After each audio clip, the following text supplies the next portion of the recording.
Faly miarabanao manaraka ny météo-tsika mbola manan-keretrano aloha zany ny filazana amin'ny lokomena noho ny avina alin-drano aty amin'ny amorontsiraka atsimo andrefa ny anosy aty mipakatra aty amin'ny amorontsiraka ny vangain-drano aty zany zay androany alina zay dia efa manomboka miamidina tsikelikely indray ny avy ny alin-drano zany. Ery amin'ny ilany avaratra tsinana kosa indray ny nivadika amin'ny filazana amin'ny lokomena zany zao ny aty amin'ny amorontsiraky ny Dianasy Sava aty ny aty Analanjorofo sy Atsinanana kosa mbola mijanona ho filazana amin'ny loko mavo noho ny avina alin-drano hatrany zany no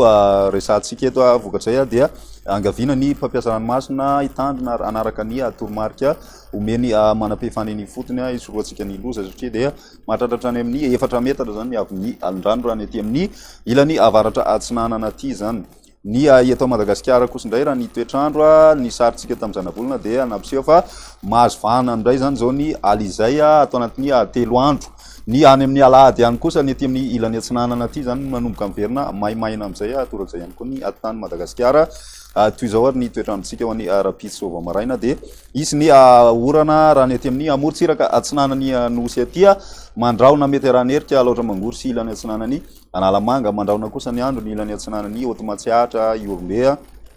torak'izay ihany koa ny any atsimo Atsinanana any maina tanteraka moa zany ny